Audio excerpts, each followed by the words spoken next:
On le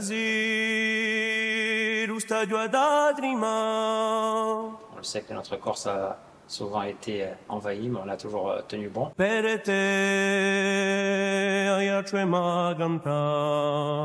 Réussir en Corse, c'est possible. Ils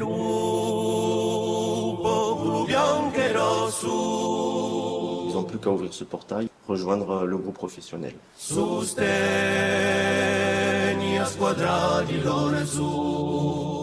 Notre centre est une structure à échelle humaine qui se base sur un projet identitaire à forte connotation insulaire. Nous voulons nous différencier des gros centres de formation à gros budget à travers des effectifs réduits auxquels nous pouvons accorder beaucoup plus de temps et d'accompagnement.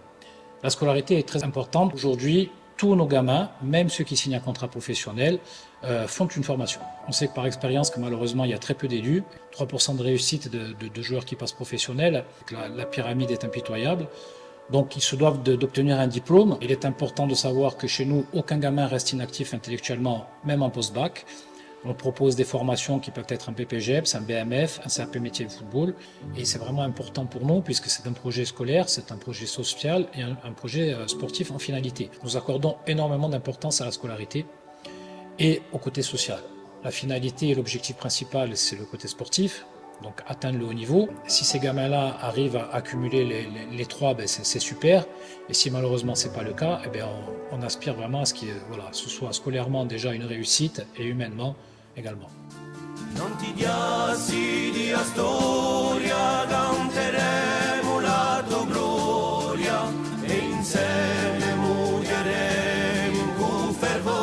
Pour le sein du club, c'est entre le directeur sportif et le coordinateur sportif, c'est coordonner effectivement l'effectif et la philosophie pro avec celle du centre de formation. On a le projet de former ces jeunes et donc de pouvoir les faire éclore au niveau professionnel pour la pérennité de notre club. Et le petit ourson qui est chez nous, il voit le rêve atteignable, c'est ce qui fait qu'il va le chercher beaucoup plus facilement. On voit qu'il y a de plus en plus de jeunes issus du centre de formation qui sont dans le groupe professionnel et qui commencent à jouer, donc je pense qu'on est en train de réussir notre pari.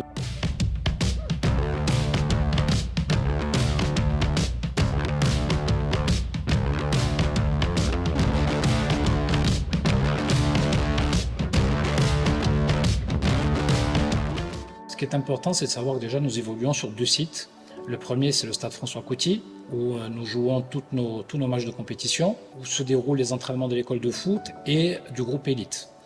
Et notre deuxième site est le CSJC de Corse, qui est un CREPS dont nous sommes locataires, où nous bénéficions de superbes installations, à savoir un espace médical, une salle de musculation, un terrain synthétique, et surtout nous avons notre structure d'accueil qui concerne l'hébergement et la restauration. Donc aujourd'hui, le CSJC est un partenaire fort de l'AC Ajaccio et nous travaillons dans des conditions excellentes.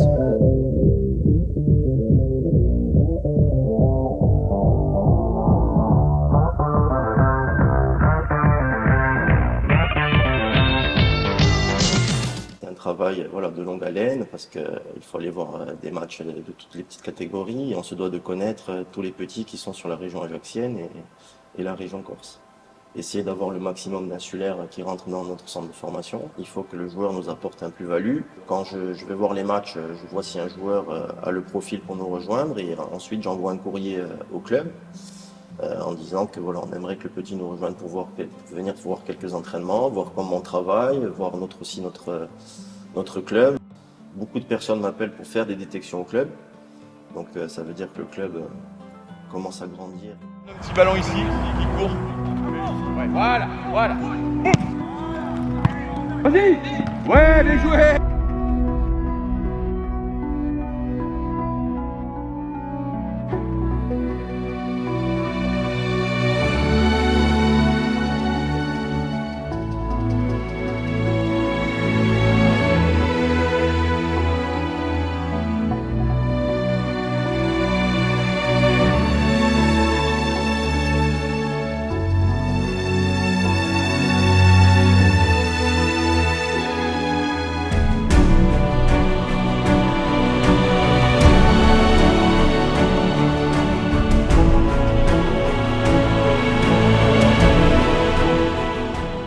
Du budget accordé à la formation est très important chez nous. La part est de plus de 20%. Aujourd'hui, on est de l'ordre d'un budget de 2 millions d'euros. Aujourd'hui, dans le budget global de la CA Ajaccio, qui est un budget de 12 millions d'euros, c'est une part importante. Et aujourd'hui, ce qui nous différencie des autres clubs, c'est qu'en règle générale, c'est du 8-10%. Le club mise énormément sur la formation, c'est une très bonne chose.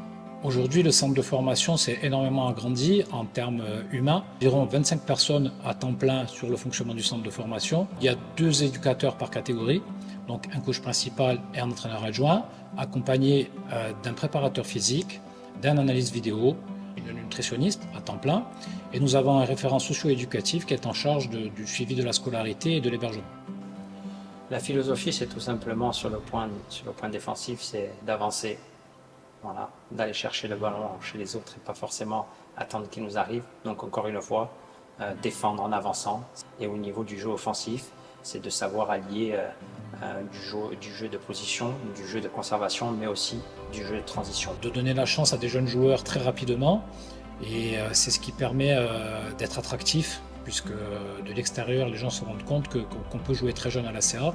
Les valeurs les plus importantes, c'est les valeurs qui nous caractérisent. Beaucoup de respect, beaucoup de politesse, beaucoup de valeurs, savoir mouiller le maillot, savoir ce que ça veut dire, respecter un maillot. Nos gamins s'imprègnent de toutes ces valeurs propres au football corse, ce que nos anciens nous ont apporté et ce que nous voulons inculquer dans les années à venir et les générations à venir.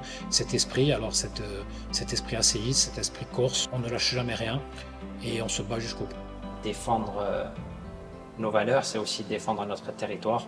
On le sait que notre Corse a souvent été envahi, mais on a toujours tenu bon. C'est un peu l'image qu'on essaie de la retranscrire sur le terrain.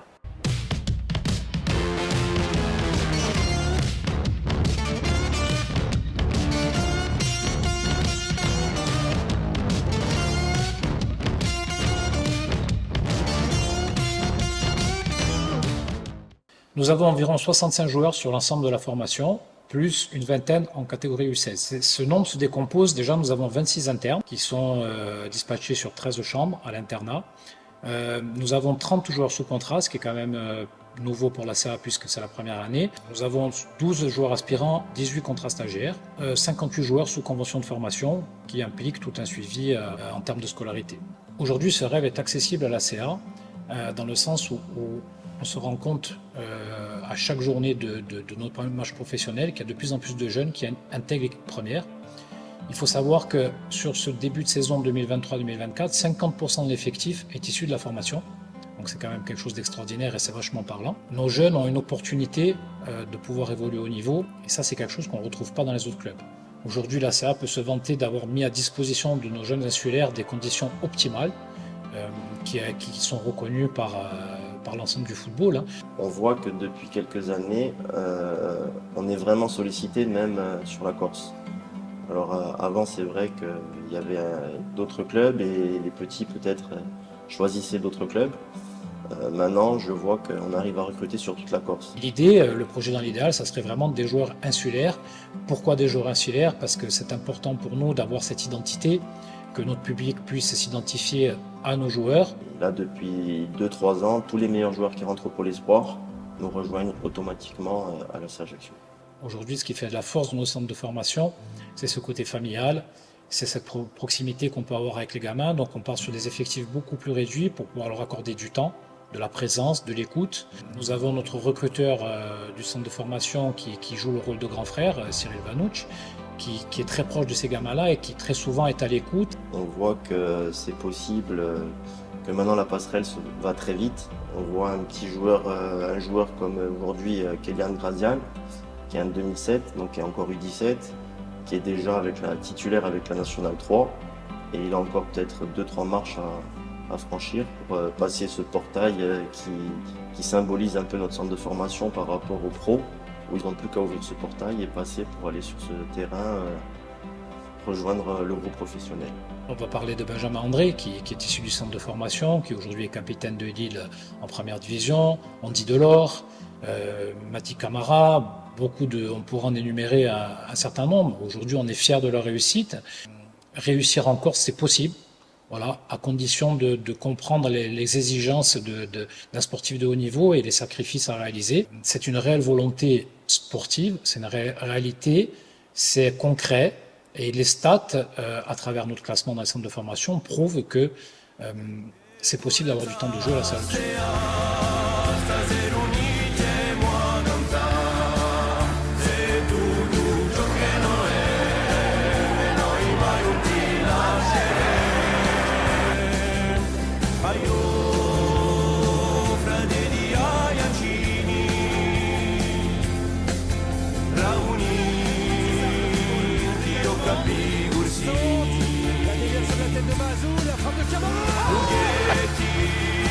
Soltaste